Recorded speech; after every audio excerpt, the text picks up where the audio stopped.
Okay, hello everybody. Man, I'm super excited about today's video because I've got somebody that I'm excited to introduce you guys to. His name is Matt, and man, I've gotten to know.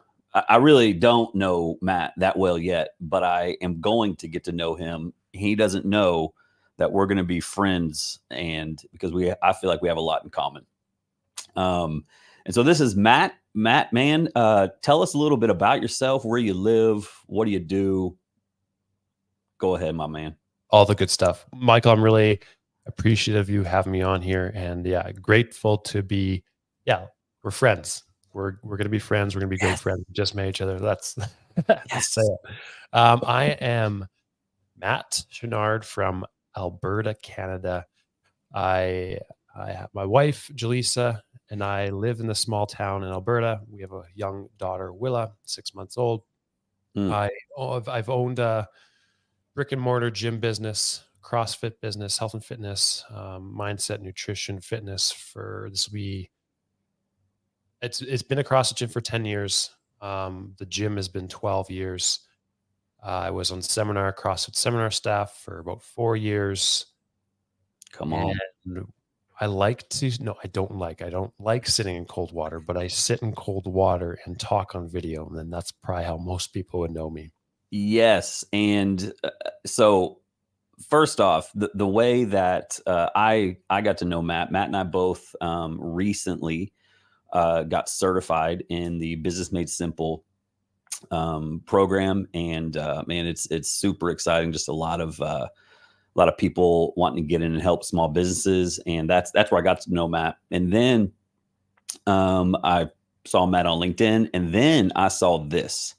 And this is what I'm talking. This is Matt's Instagram, and you can find it in the description below. But let's just pick one of these. Uh, is this yesterday's? No. The sheds is yesterday's. Yeah. The sheds. Yes. So, okay. Let's just stop right here for a second. Well, no, let's let it go live. Good morning. It is day 69 in the 2023-2024 cold plunge season. It is -4 Celsius outside and feels like -10 Celsius.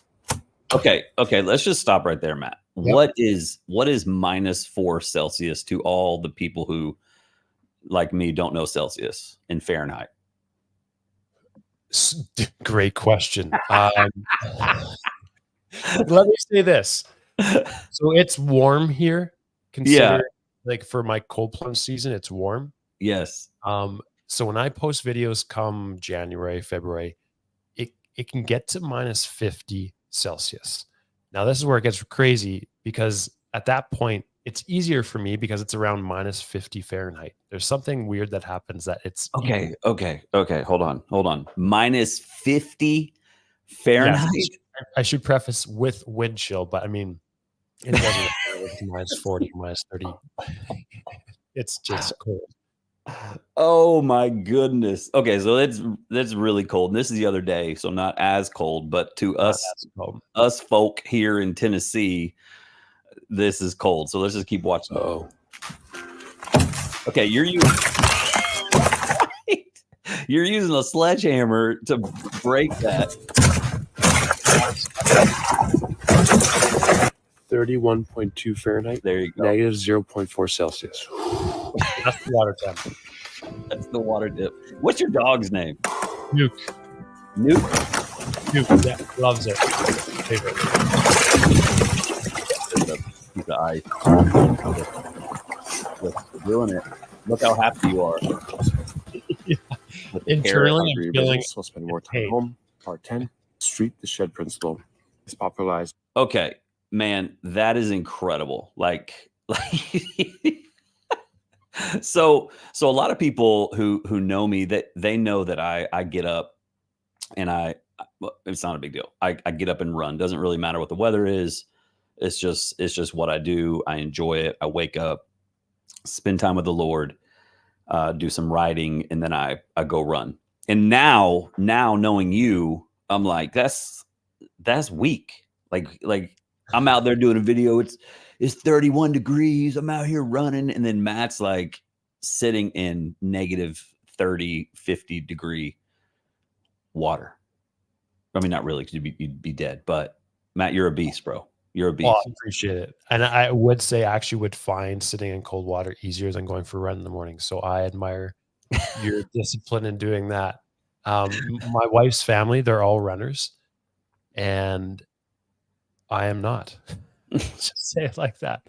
I would rather hop in cold water than go running, which means I should probably go running more because I don't want to have something that has that power over me.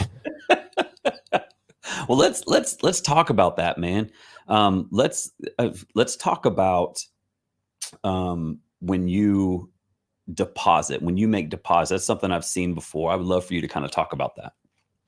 Yeah, so I use the terminology as deposits, like you said, in reference to what are habits or routines. And the reason I call it deposits is it gives someone a mindset of, it just gives you a different mindset of investing in important areas of life. So I think time, money, and energy, that's how you make deposits, right? We commonly think of money. So I'm going to make a deposit into an investing account. It's going to compound, it's going to gain interest into something in the future that I can take advantage of. And hopefully in the present moment too. So example I might say is I'm going to go make some physical deposits at the gym. So I have a zone on my calendar, a physical zone I actually have on my calendar that I go to the gym and I make my physical deposits. So I know I'm just investing in that aspect of my life. So you need to invest in areas of your life if you want to build a hedge against sickness. So those who understand, who are around CrossFit, there's this spectrum of wellness or sickness, wellness, fitness. And there's 5 different areas of someone's life I think I know they need to invest in: mental, physical, spiritual, relational, and professional. So you're making deposits into all these different areas of your life so that you're able to be a participant, an active participant, if we're thinking physically, in your life now, but you're also building a hedge against sickness in the future, right? So if I'm a gym owner, like you said, I worked out consistently before the pandemic 5 to 6 days a week. And I built a pretty big fitness account. I was in really good shape. But when the pandemic hit, we got locked down. I couldn't use the gym for 7 months of the business. And it was really difficult. And I need to reinvest my time, money, and energy and make deposits into my business. So I only worked out twice a week at that time because, so I do not believe, obviously, I can earn my salvation, right? Like that's just grace. I was a sinner saved by grace, but I can still make deposits spiritually. I know that if I read my Bible, if I go on a prayer and gratitude walk, I feel better.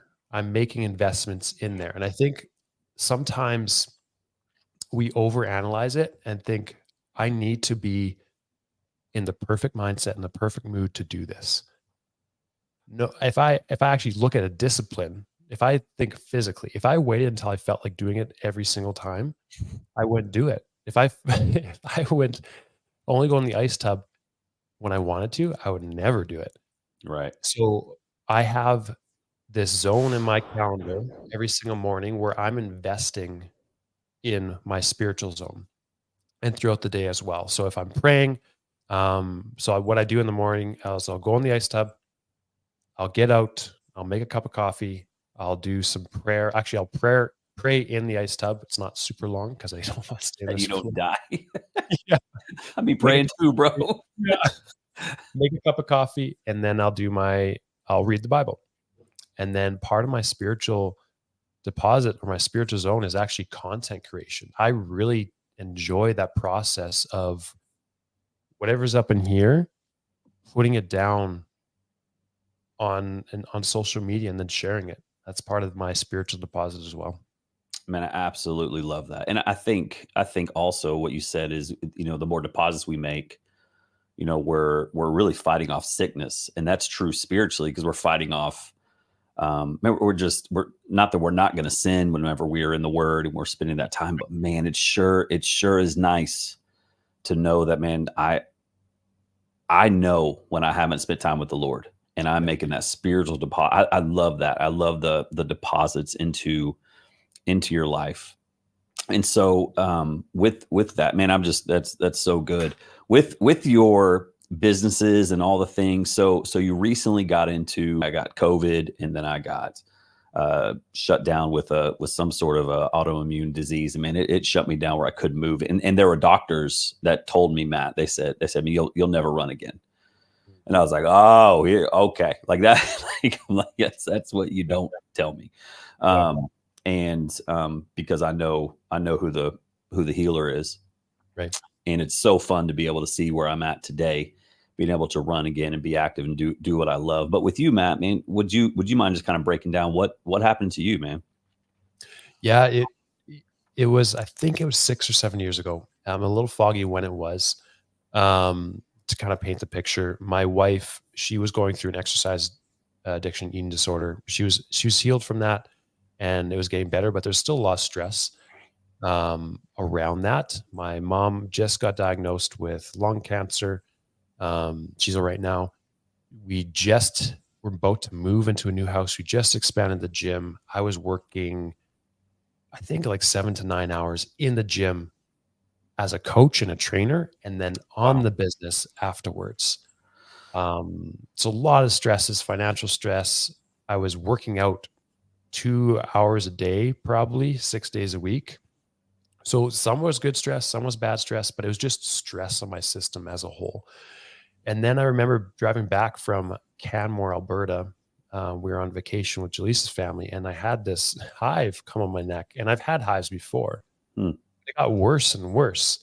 And then I don't know if it was the next morning or a couple mornings after, it just kept getting worse. And then all of a sudden, all over my body, I had these hives, like hot, itchy, painful hives.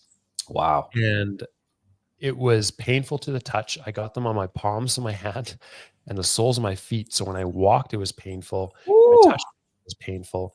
I couldn't work out because anytime something made contact with me, hives would appear in that spot.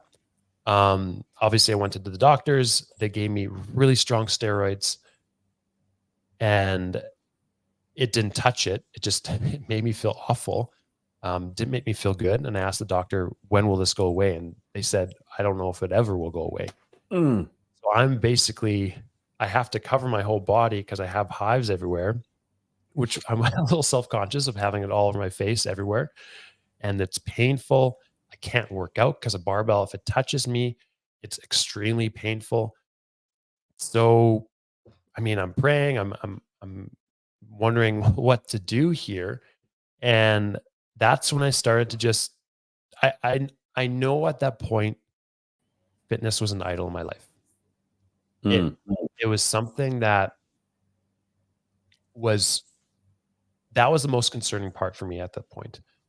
That I wouldn't be able to work out. And because I'd just gotten over a really bad back injury that the doctor told me I needed surgery and I wouldn't be able to lift ever again. So this was at the end of that. I thought I was over that.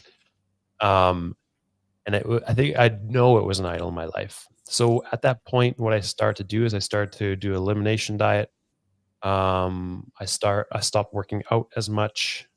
I started to do cold exposure because I know systemic inflammation can be a problem for chronic disease, but also a lot of autoimmune conditions. And food, the same thing, right? Food can cause a lot of autoimmune.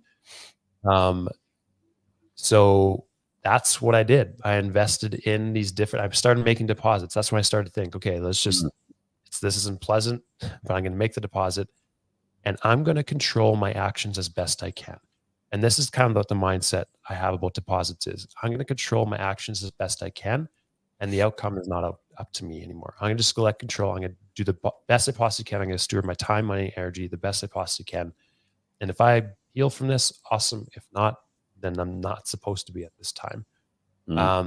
So that's what led into, over the next years, is me developing this system, this deposit system in my mind. And now That's why I want to help business owners achieve excellence in business without sacrificing anything else. It's not worth it. It shouldn't become an idol, but you can still steward your time, money, and energy to achieve excellence physically, mentally, and professionally and relationally.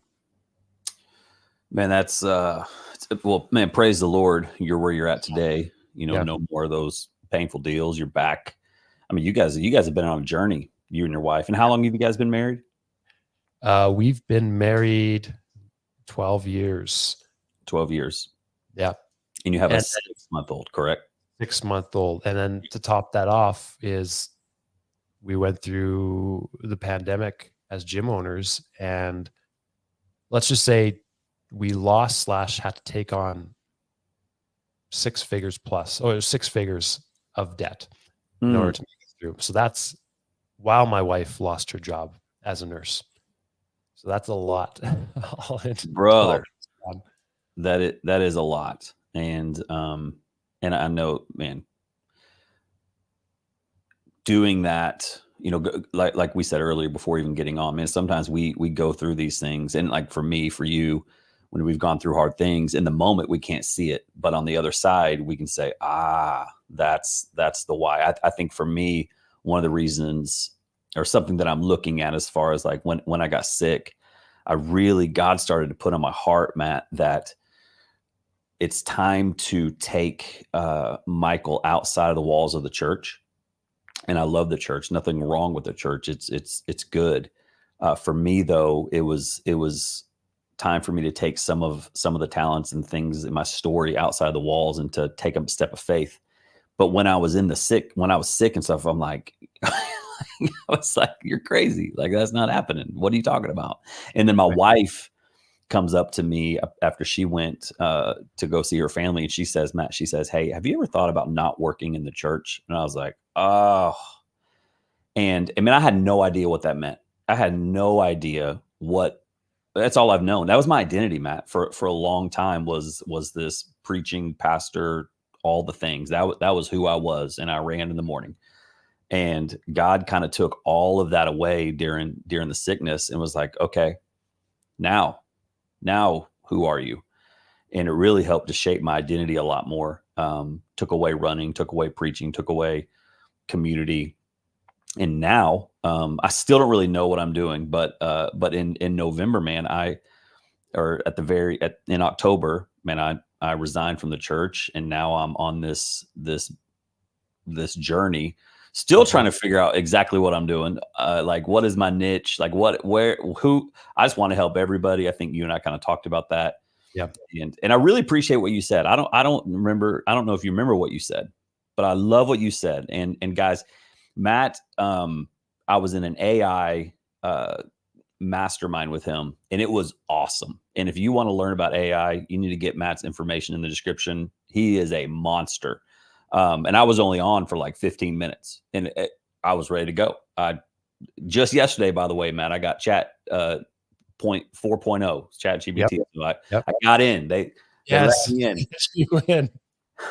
But anyways, before we got started on that, Matt, you said this because I was like, man, I'm just trying to figure out my niche. I just want to help everybody. And you said, do you want to help everybody because you feel like you're leaving somebody behind? And I was like, and then we went live, and man, Matt, that was helpful for me. That was really, really helpful.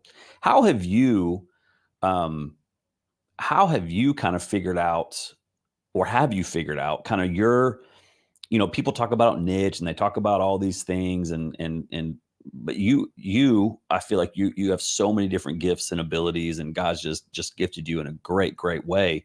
How have you kind of said, man, this is where I want to focus?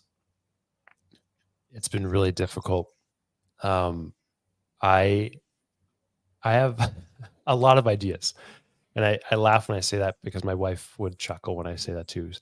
I would say I probably have 5 different ideas a day of things I want to start, things I want to do, which could be a gift, but it can also be a mess if I don't know how to handle that. So with that has come a lot of iterations of my offer. right? So if people listening are in the business world, they know an offer is how you help people. So I started my offer obviously with fitness. I was predominantly fitness. And then it moved over to true alpha coaching, which I want to help men become true leaders, right? And that maybe they were business owners, maybe they just wanted fitness advice, but I wanted to help them become true, humble, servant-hearted leaders, which is still really important. Right. But then it's merged into the business aspect too, because I really enjoy it.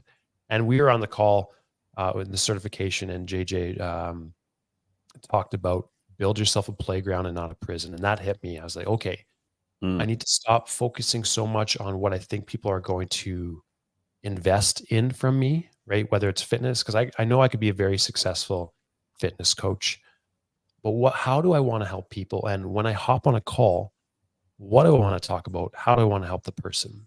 So being that I have a lot of ideas and I want to start a million businesses, I'm going to help the people I sit across from optimize theirs or start new ones themselves. Because then I'm selfishly enjoying it too. Because I enjoy it so much, they're benefiting too. Because what I've come to realize, and I use the 6 Working Genius personality test by Patrick Lencioni with all my people and in my family, like me and Jaleesa both have it, is we're not all built the same. If I have 10 ideas, I might not be able to follow through on even one of them if I don't have the right team around me. I need the right team around me. So that's why I like to pair up and partner with people and help them get to where they want to go and ideate and vision create with them. So that's the journey I've been through. And now what I help people do is 10x what their time is worth so they can grow successful businesses, impactful, successful businesses, without sacrificing their mental, physical, and relational fitness. That's really good. And when did you land on that? When did you land on kind of that, as far as like that space of people realizing how they can 10x their time? 2 months ago. I got it. Like that. Like yeah. It's probably around 2 months ago. I mean, I've been using and I've been helping. And now I've been trying to find the terminology. And for those, and this is a visual, it's not just an audio podcast, but what I see is you have money and you have time, and it's effectively hourly rate. So how much time do you need to invest to make a certain amount of money? The more gap you can create between the two, you're increasing what your time is worth. And how do you increase how your time is worth? While you optimize.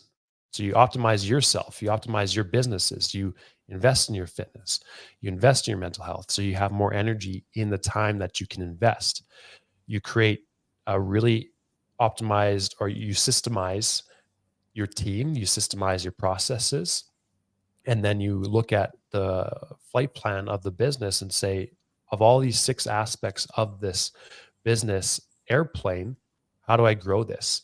And when you invest in all these pillars, you start creating a gap between how much time you have to invest into your businesses and then what it gives you financially. And the goal is not to make more money.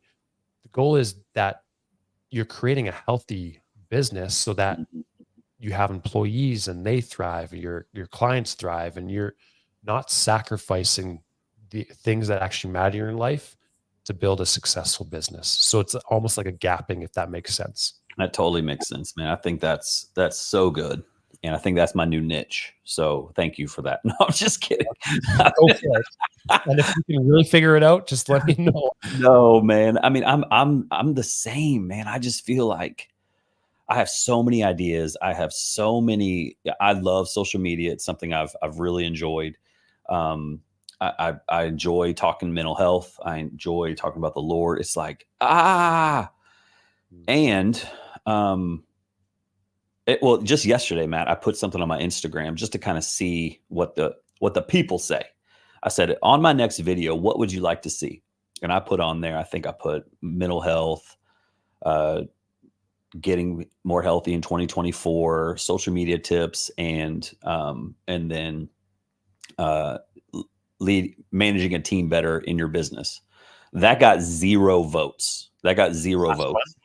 About leading your business, which has been like, seriously, last week, I'm like, that's going to be my niche. Like Christian entrepreneurs trying to lead their teams. Again, I'm working on my one-liner, trying to lead their teams and stop staff turnover. So that's kind of like what I was thinking. But everybody else put on there, they put on mental health and social media tips. And I'm like, so what does that tell me? I don't know. I don't know what that tells me. I paid a pretty good chunk of money to get this certification. It doesn't say anything about mental health or social media tips. So What would you say about that, Matt? I think you have to understand what your avatar client wants, but you also have to understand what gives you life. I would rather slowly build something that I really love to do than to quickly build something and want to retire from it. I'm of the mindset I don't ever want to retire. And I've had to remind myself of this over and over, especially as we went through the hardships of all the lockdowns for our gym. We're probably 5+ years behind where we think we should have been, where we think we're with the trajectory. Like we are just hitting our stride. We're becoming very successful as a business. And then bam, 50% of revenue gone for almost 3 years, staff cut in half. But then I need to remind myself that there's no finish line for this.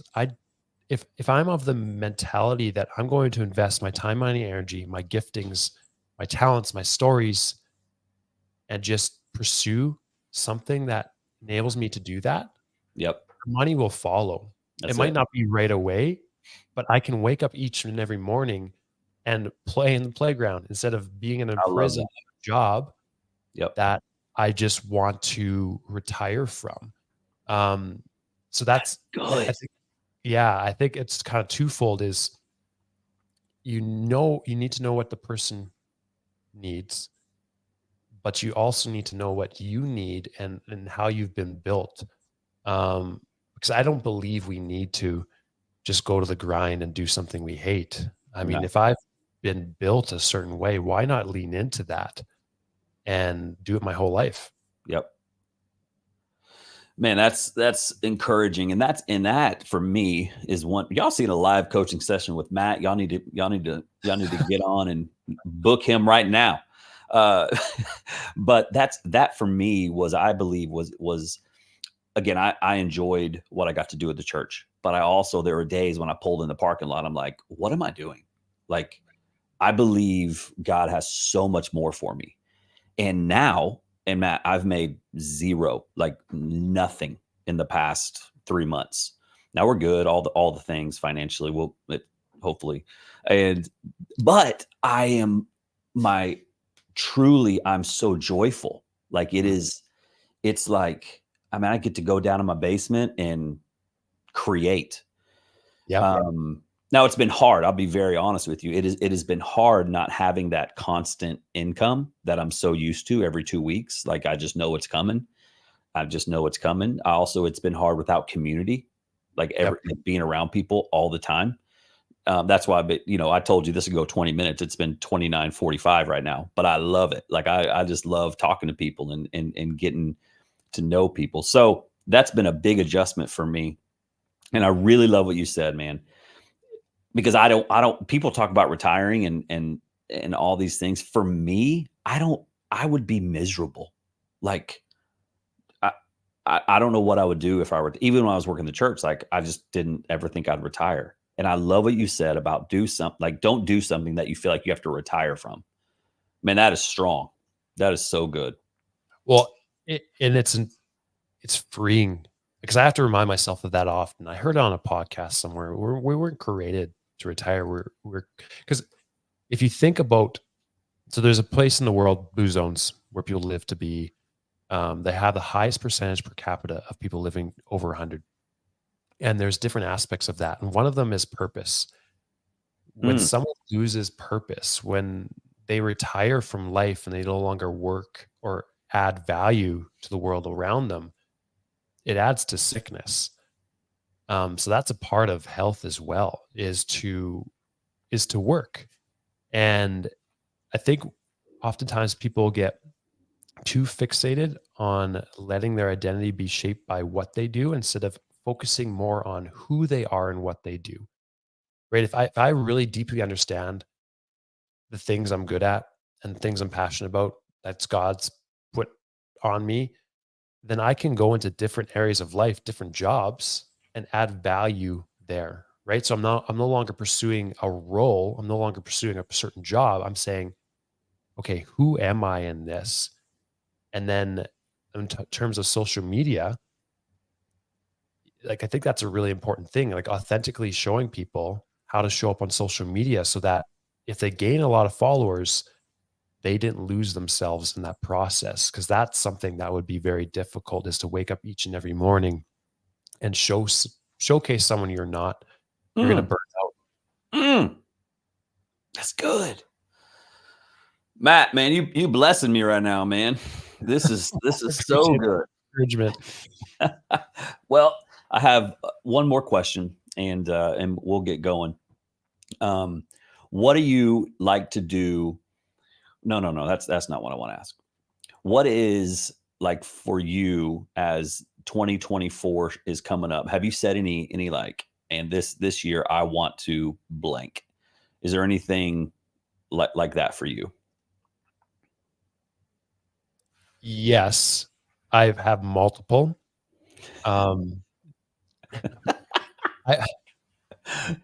That's a really good question.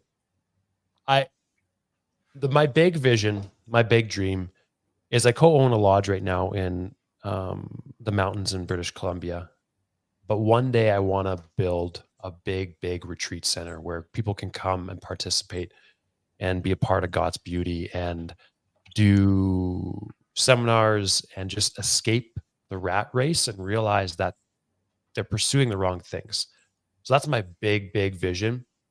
So everything I do, every single year, every single week, I have that in my head and I'm doing things to build up to that. So we going back to the start of this live stream, deposits.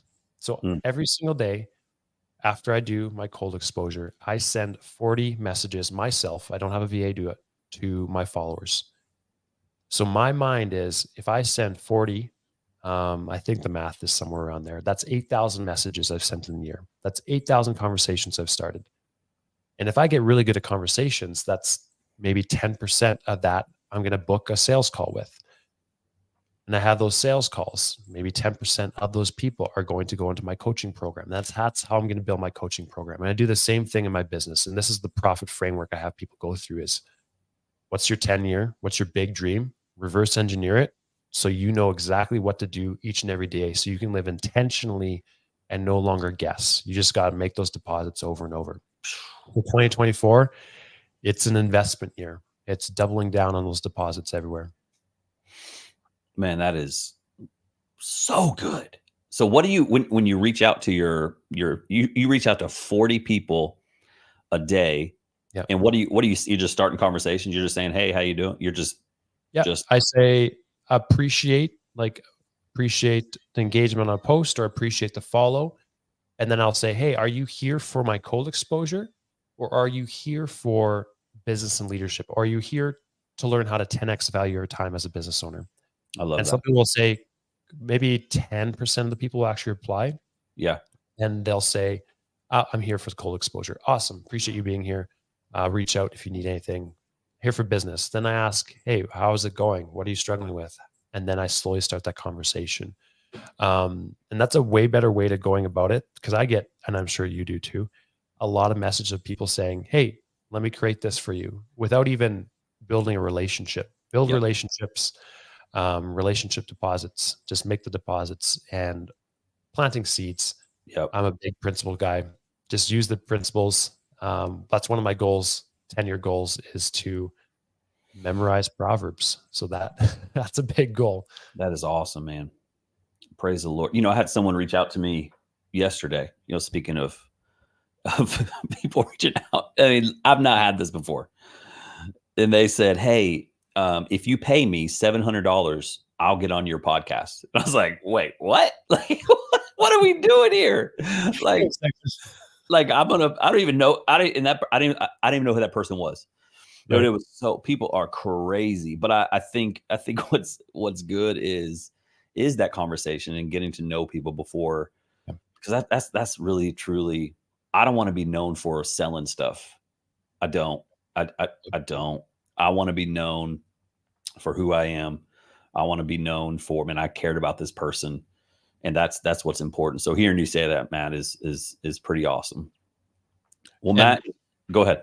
Yeah, so I'll finish with this, kind of going back to what you're saying before. I think people get so overwhelmed and almost paralyzed by how they help people.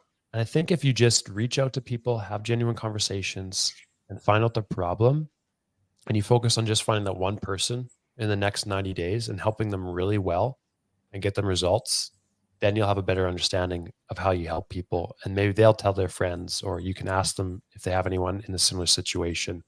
So it's about reaching that one person who expand into the 1,000 instead of trying to reach 1,000, hoping for the one. Man, that is so good. That it's like legit, bro. You're blessing me right now. It's really helping me a lot. And I hope, if no one's watching this, great. God's used you this morning, Matt, in my life, and just kind of encouraging me on some different avenues that I'm on. So, man, thank you so much. And thank you for taking the time. I've put all your stuff, all your information in the description. If anybody's wanting to reach out, obviously you can see Matt is an amazing man of God. He loves the Lord. And, if you would like some coaching in any area, if you want to buy a cold plunge deal, see, we've got one of those at our gym, Matt. Awesome. And I've been in it maybe 10 times since, I really started to do it when I got sick. Like you said, I was doing that and a sauna. Like I was, going back and forth a lot, and it's good. It's really good. Mm-hmm. I have a challenge for you, Matt. You don't have to do this, but how come you don't put your head all the way under? I used to. You used to. I used to. Yeah, I used to dunk it right at the start. Dude, why don't I do that anymore? probably because you get frostbite.